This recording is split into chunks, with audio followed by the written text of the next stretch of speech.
Yeah, I know. That's my daughter over there. How you doing, man? Good to see you. So we're gonna play some songs for you. Yeah, we got a good spot now. It's called Sex Club,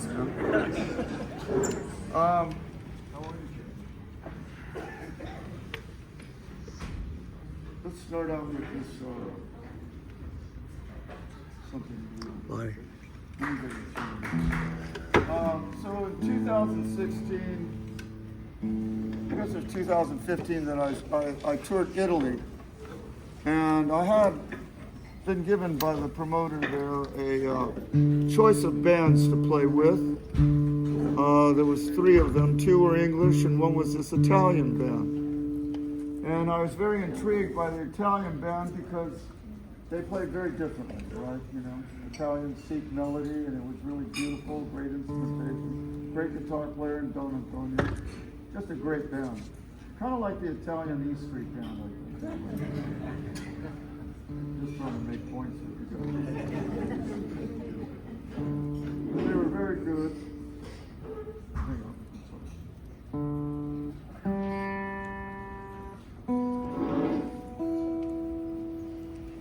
And we toured, I think we did 10 countries and,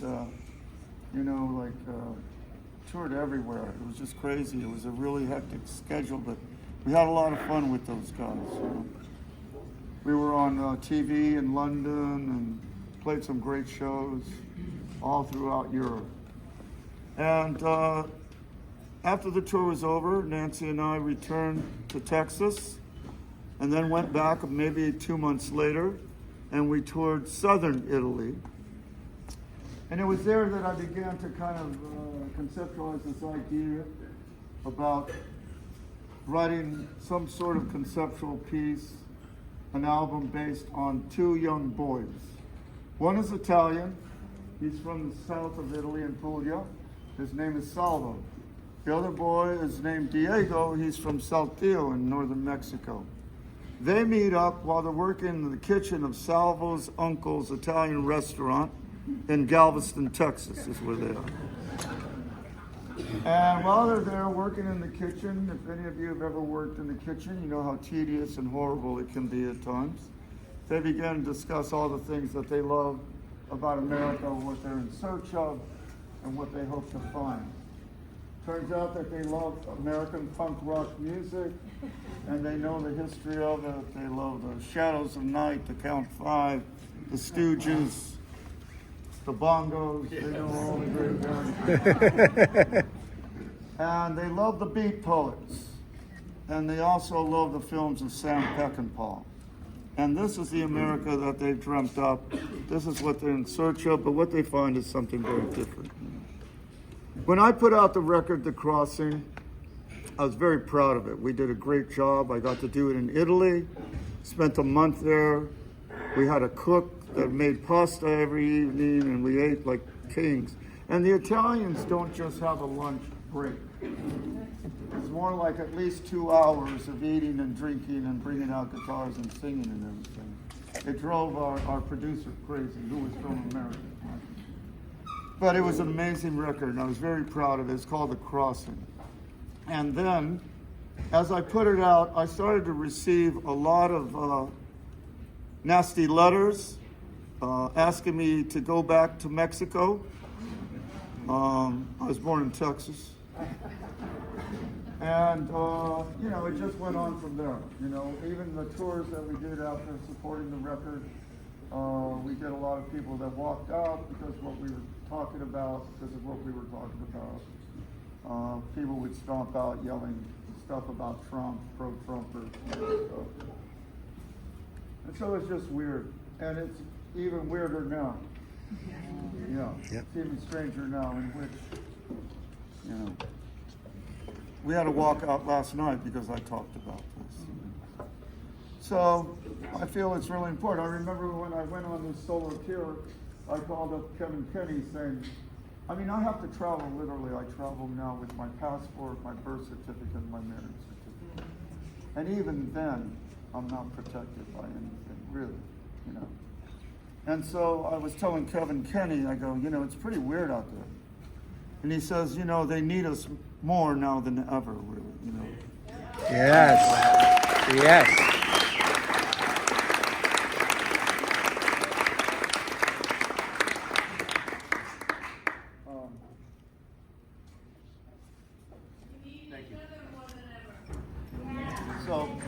So this song here is merely a love song from the boys back to their home in Italy, but it does have some references to things I believe in.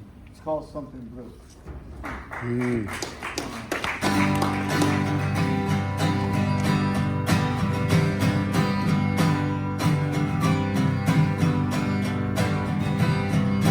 Wind blew my friend away, flew away yesterday. Government lies, children die, they still won't feed the poor. Is there money to be made on the people's parade? Selling broken hearts outside the door. So I'll write something blue, a melody I'll play for you, and I'll sing, yes I'll sing something blue.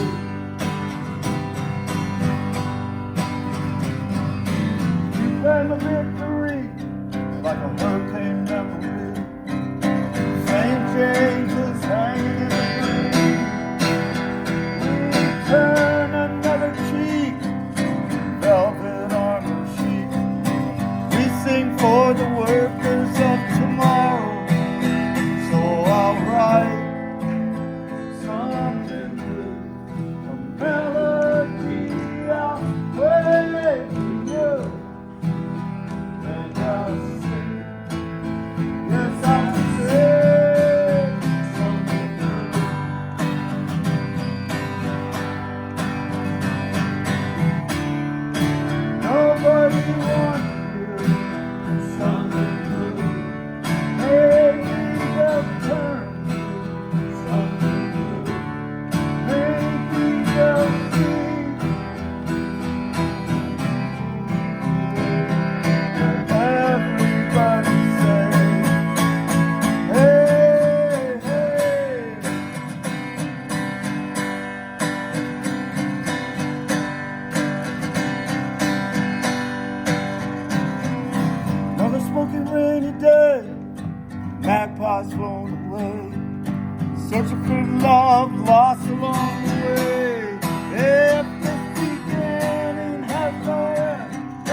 All right, so this is a song. I'm sorry I'm telling the same stories, but it's about the song. We talked about that last time. So this is a song that I wrote with Chuck Prophet. And my family, there you go. Yeah. That's everybody that bought his records right there. I say that about myself too. So my family, as I mentioned earlier, my father was very charming, right? You know? And my father also loved to drink. And to the extent that he would leave us sometimes for a week or two and be gone. And this happened quite a bit when I was a young boy. My mother had had enough. She hired a man to drive kids. My grandmother, who I think was just there to cast spells or something, but she was there. And to drive us to California to get away from my father, you know. And then my father got wind of this and showed up and said that no man will drive my family to California but him, right? So they told us we were going on a vacation to visit relatives in California and to see California. It was our first vacation ever. I was 6 years old.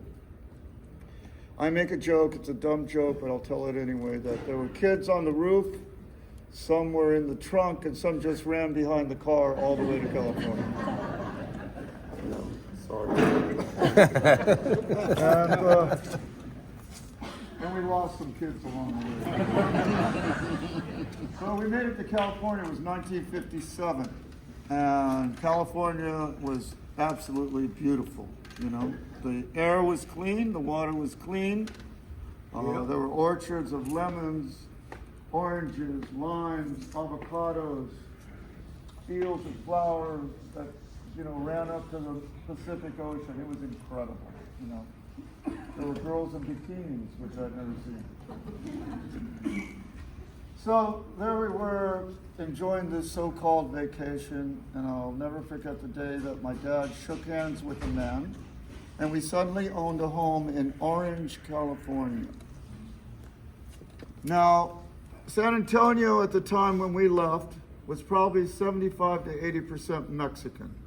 I had a lot of aunts and uncles there. My mother comes from a family of 12, so we had a lot of relatives. All my cousins were there. We ran through the riverbed, San Antonio. We had an uncle who had a bakery down the street, and you know, we'd go every morning to get fresh bread and tortillas and whatnot, and it was very warm and familial, right? And now we're in this place, Orange County, which is really one of the most conservative counties in America, you know. Everyone was blonde and blue-eyed,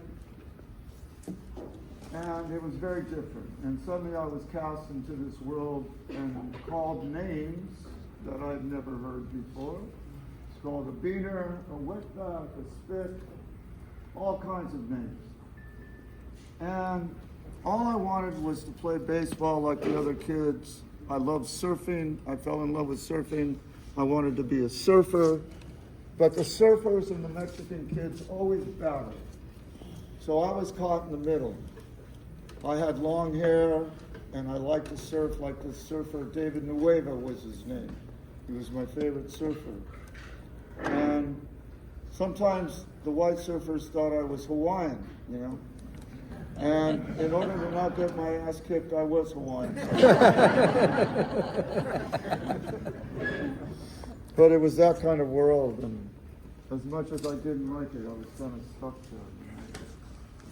And so this song right here is a song about a place that was once very, very comfortable for us as a family, and then became very distant and different when we finally returned. You know, I didn't get back to Texas after that trip in '57. I didn't get back until 1980 when I was in rank and file. So by then, a lot of the things that I remember being great about San Antonio were very different now. My relatives were gone. A lot of aunts and uncles had passed away. And even my boyhood cousins that I love. We're gone. First, the song I wrote with Chuck about this. It's called San Antonio Rain.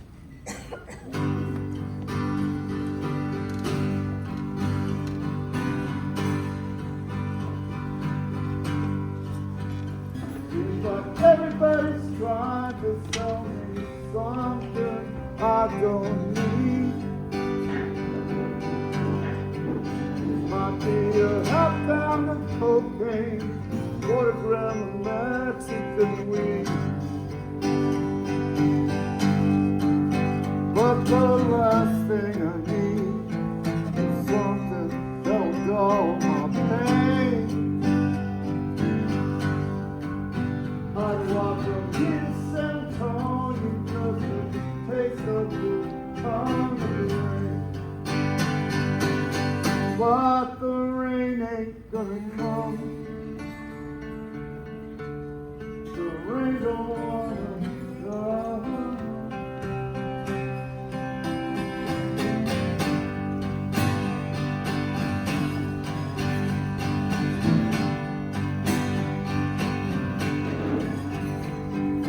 Give me some strong. I think I felt enough of this. I asked the bartender if it doubles. Bartender says I should quit. Once I could find a friendly face in every corner of this town. When you don't recognize a single soul, what's the use in hanging around?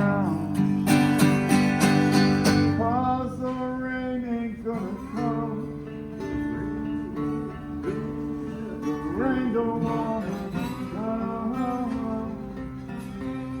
Rain ain't gonna come. No, the rain don't wanna come. No, no, no,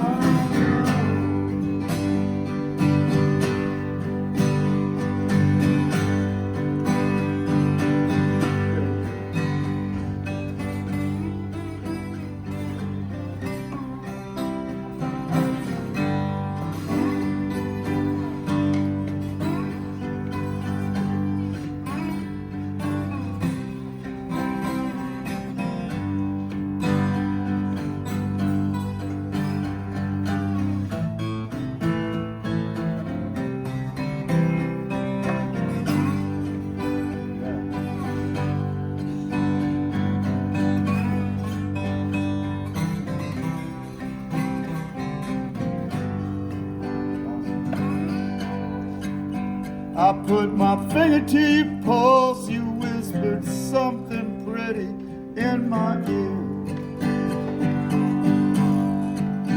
I just lay down to rest my eyes. When I woke up, there was nobody there. I hear the ocean calling, calling like a long lost friend. I'll go back to California, but I don't think they'd let me in. No, the rain ain't gonna come. The rain don't wanna come. Rain ain't gonna come. No, the rain ain't gonna come.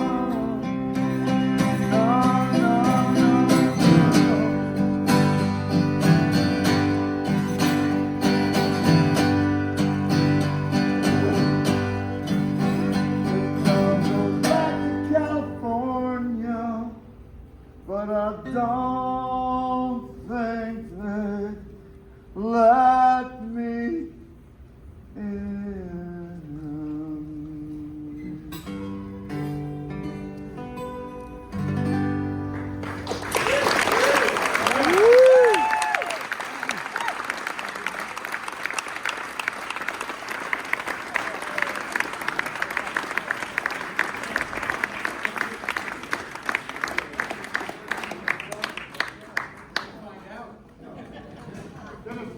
you, everyone.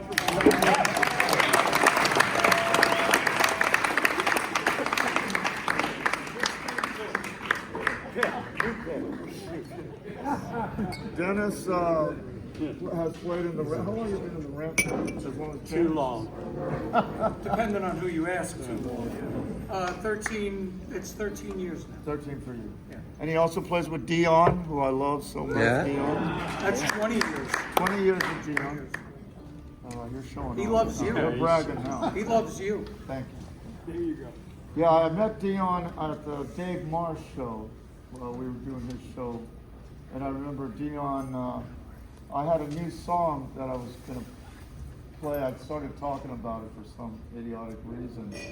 But I was kind of embarrassed about the song. I didn't think it was a very good song. And Dion said, play the fucking song. Right? I'm glad he did. This song is really one of the first songs, you know, Austin, Texas is full of songwriters and guitar players. And there's always like a barbecue or a guitar pool. And what they do is there's a guitar, and I mean like Towns would be at these places and Joe Ely and such. And the guitar would always come to me.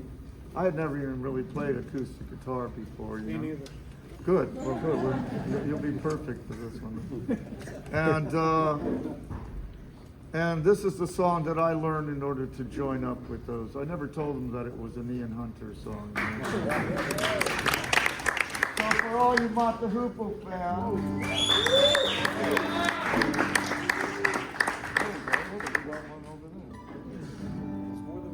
Ready? Want to count it off? One, two,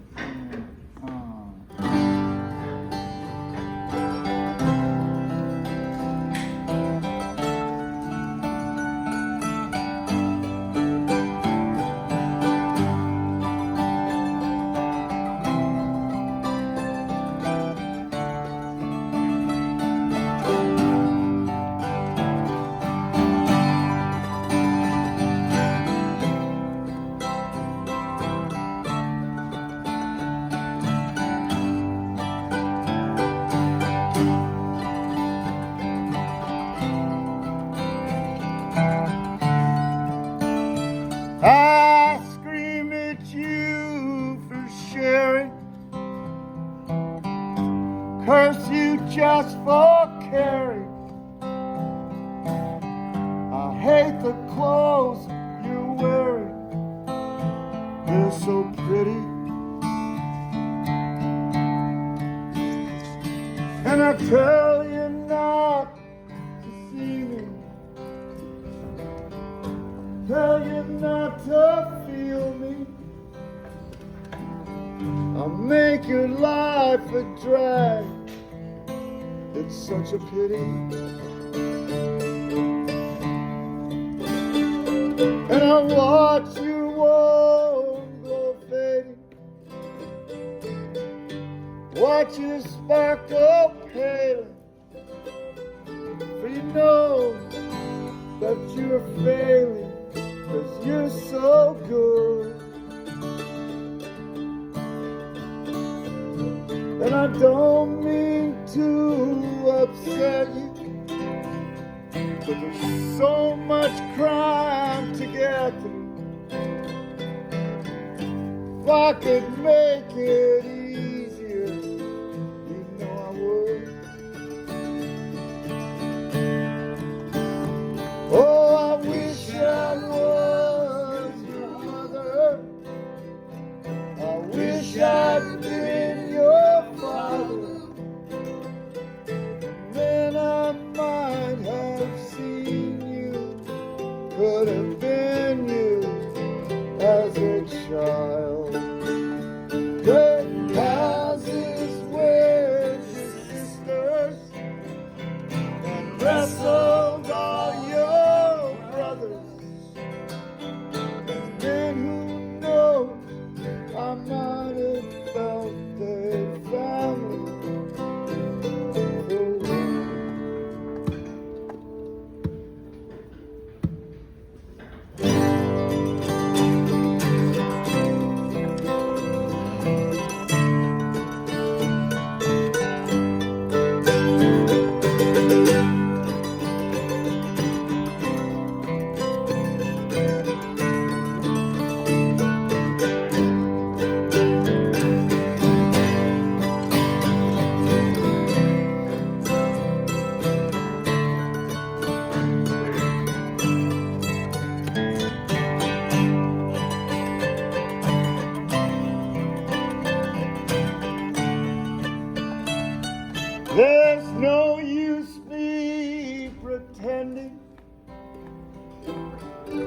give up to the spending. There a happy ending? I don't think so. For even if we make it, I'll be too far out to take it. You know you'll have to shake it from my head. Oh, I wish I was your mother. I wish I'd been your father. Then I might have seen you, could have been you as a child. Played houses with your sisters and wrestled with all your brothers. And then who knows, I might have felt a family for a while.